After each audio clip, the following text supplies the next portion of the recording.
On day 2 of the fourth test between India and England at Old Trafford, Manchester, the cricketing theatre unfolded with all the tension and nuance that a tightly contested series could offer. India had ended day 1 in a solid position, and as day 2 dawned under overcast skies, the pitch was still fresh and the English bowlers were hungry for early breakthroughs. However, India's batters had other plans.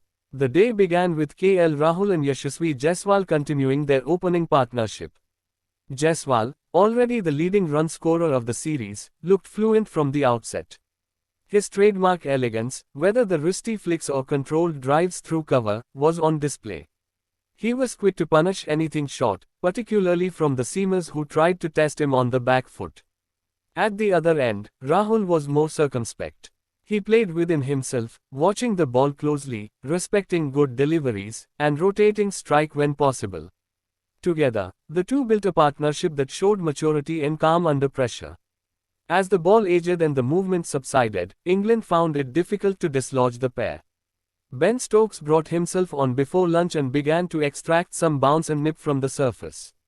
He bowled a probing line around off stump, varying his lengths and keeping the batters guessing. Just when the Indian openers looked like they might bat England out of the game, Stokes made the breakthrough. Rahul, who had been patient for long, nicked one to slip after a well-crafted 54. That wicket broke the 100-run stand and gave England some much-needed relief. Jaiswal, unfazed, continued with his dominant form and brought up yet another half-century. But he too fell soon after Rahul, bowled trying to push a full ball from Anderson that jagged in slightly. The dismissal opened the door, and England began to walk through it. Ben Stokes returned after lunch with renewed energy. He produced a terrific spell where he mixed aggression with control. His lengths were tighter, his bounces well directed, and his in-swingers deceptive. Shubman Gill, who had gotten a start, fell to a rising ball that caught the shoulder of the bat. Then came Virat Kohli, looking to steady the innings, but he never looked settled. After a brief stay, he edged Stokes behind for just 13, a huge moment that ignited the home crowd and fired up the English bowlers. With wickets falling and India slipping from 150 for 1 to 220 for 6, the pressure was squarely on Rishabh Pant and the lower order to add crucial runs. Pant, as always, was unorthodox but effective. He launched into a counterattack that featured a handful of trademark scoops and aerial drives, keeping the scoreboard ticking and frustrating the English attack. However, the aggression proved short-lived as he top-edged a short ball straight to fine leg. The final wickets fell quickly after tea, with Stokes completing a 5-wicket haul, his first in red ball cricket in nearly 8 years.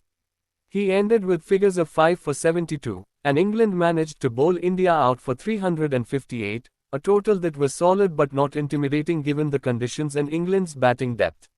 When England began their innings, they came out with purpose. Crawley and Ben Duckett attacked from the outset.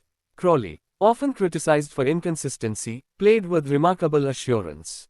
He drove with freedom, pulled with confidence, and was especially ruthless on anything full. Duckett complemented him with his own flurry of boundaries, and the Indian seamers struggled to find their lengths. India's bowling lacked bite. Jasprit Bumrah bowled with heart but wasn't as sharp as expected. Mukesh Kumar and Akash Deep were tidy but didn't threaten consistently. Even the spin of Ravindra Jadeja couldn't contain the scoring as both openers brought up their 50s in quick time. Their partnership surged past 100, then 150, and the Indian shoulders began to droop. Rohit Sharma tried everything, short balls, defensive fields, even slowing down the over rate, but nothing worked. Crawley was eventually dismissed for 84, edging a wide delivery off Mukesh Kumar. Duckett soon followed for 94, missing out on what could have been a statement 100. By stumps, England had raced to 225 for 2, just 133 runs behind with 8 wickets in hand. Joe Root and Ollie Pope were at the crease, and India found themselves on the back foot despite a promising start to the day. What began as a day of hope for India with a commanding batting platform ended as a day belonging to England, first through Stokes' fiery spell and then through their top order's aggressive dominance. The momentum had swung, and heading into day 3, it was England who looked set to dictate terms. The morning air at Old Trafford still carried the tension from day 1's drama when Rishabh Pant was forced off after being struck on the foot while attempting a reverse sweep. Scans later confirmed a fractured toe, painful, serious, and threatening to end his series, but the BCCI held the door open. Pant could bat if necessary. So as India resumed at 264 quarters, the crowd held its collective breath when Pant limped out to join Sai Sudarshan at the middle. Despite restricted movement, running between the wickets was off the table. His return was met with a standing ovation and immediate impact.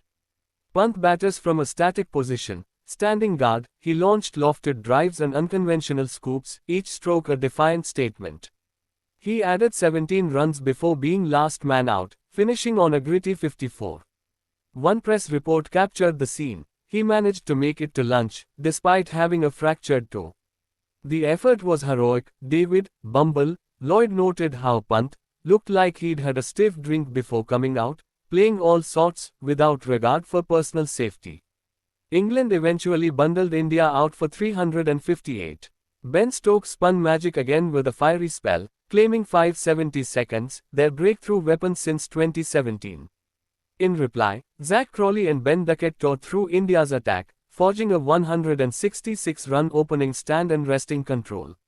But it was Pant's performance that stole the show. A fractured toe, a fractured body maybe, but an unfractured spirit. His 54, scored on one leg, against world-class pace, may go down as one of the most courageous knocks in recent Test history. Looking ahead to Day 3, India must regroup. Pant's availability and whether that toe can hold up under pressure will define their battle. England, with confidence and momentum, are firmly in control, but one more stand, one more innings like Pant's, and the pendulum could swing again.